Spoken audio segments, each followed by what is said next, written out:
デビュー当時から何もかも変わらないジョングク。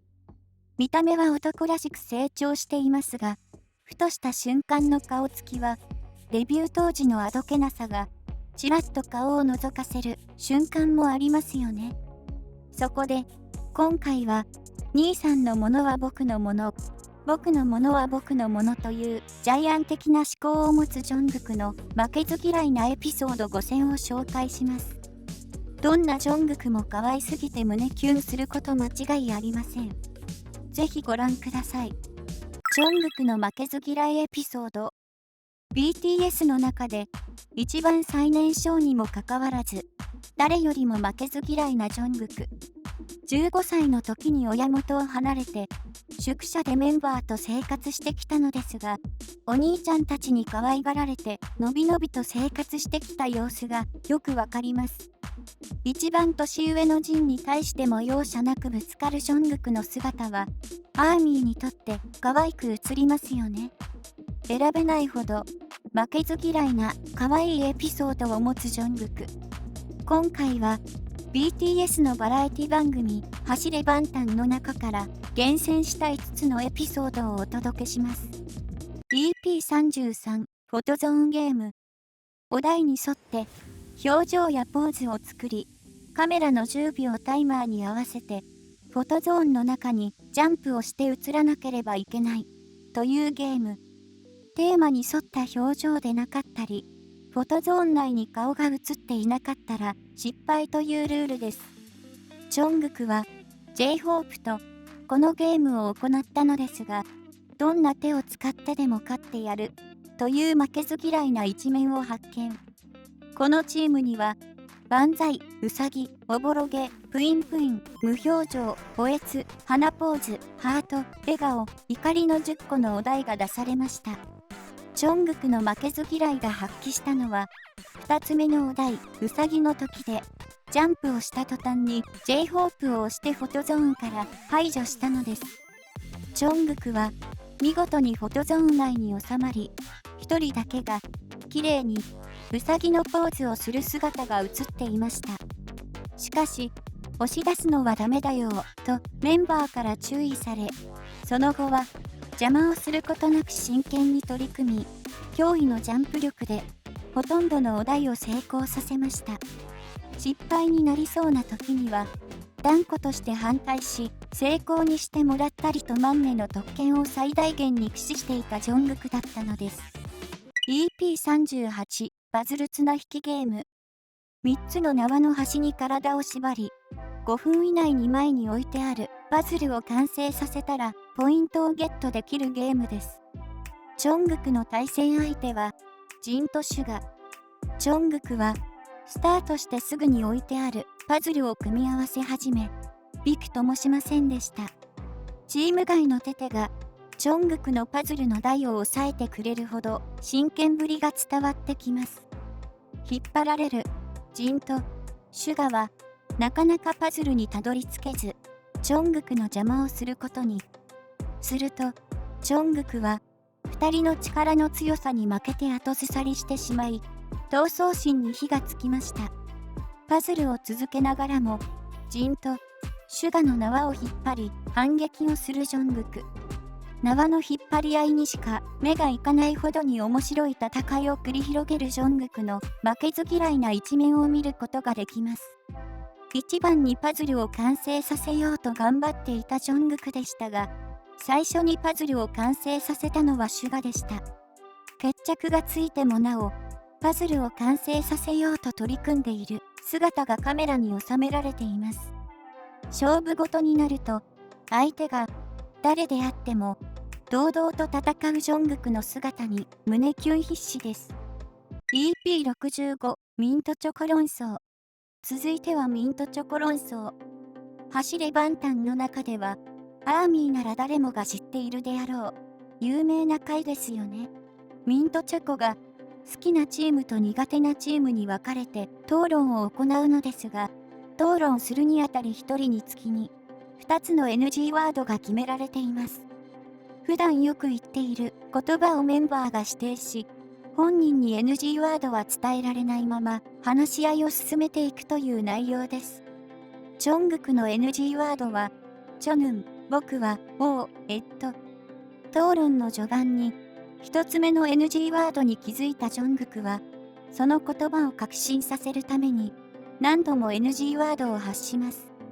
自分の意見に反対しようものなら、論理的な思考で反論し、IQ148 の RM にも負けず劣らず、討論を繰り広げていました。真剣すぎる顔に負けず嫌いがにじみ出ています。チョングクを保護したくなるほど可愛さがあふれ、胸キュンせずにはいられません。そして、ミントチョコ論争が神回と言われているのは、J-HOPE が NG ワードを連発してしまう場面です。腹筋が崩壊するほどの面白さで、2019年に放送され、3年以上が経つ2022年現在でも引き継がれる伝説の回となっています。EP116 伝説のクセ強バスケ。ホームパーティーのような雰囲気の放送回。BTS の団結力で16個のミッションをこなしていき、ミッションが終わるごとに30分間の自由時間が設けられています。部屋にはカラオケやテレビゲーム、UFO キャッチャー、バスケのフリースローゲームなど様々なおもちゃが置かれ、個性全開で遊ぶメンバーたち。このフリースローゲームで、チョングクの負けず嫌いが発揮しました。ご飯を食べながら、交代でバスケをしていると、最高点を叩き出した RM につられて、チョングクもバスケに参戦。しかし、思うようにボールが入らなかったチョングクは、驚きの行動に出ました。フリースローゲームの台に乗り、持っていたボールを何度もゴールにくぐらせて点数を稼ぐという珍行動を起こしたのです。その行動を見たメンバーは大爆笑しながらも、みんなが見ると真似するだろ。チョングク、恥ずかしいよと言われるも点数稼ぎに必死になっているので、メンバーの声はチョングクには届きません。一度は台から降りて、真面目にフリースローをしてみるものの、なかなかゴールに入らず、再び台に乗り、イカサマをするチョングクの姿が捉えられています。最高得点を叩き出したチョングクは、とても満足げに、その場を立ち去りました。ズルであろうが、どんな手を使ってでもメンバーに勝とうとするチョングクの負けず嫌いぶりに思わず笑みがこぼれますよ。EP119 大波乱のフォトストーリー。チョングクの負けず嫌いエピソードの最後を飾るのはフォトストーリー。チョングクが走れバンタン史上最高の怒りを爆発させている回です。誰が、どこで、何を、どのようにと書かれている付箋を集めて写真を撮っていき、フォトストーリーを完成させるのですが、このゲームにはスパイがいるという裏がありました。お題通りに写真を撮ったらポイントをゲットでき、スパイが写り込んでいる写真は減点になります。ゲーム終了後、メンバーが撮った写真の判定を行い、すべてが終わる直前にスパイがいることを発表。そのスパイ役を務めたのはジンだったのです。ジンがスパイだという事実を知った直後、安心しきっていたジョングクの顔色が急に変わりました。チョングクの撮影した写真のほとんどにジンが写っていることが発覚し、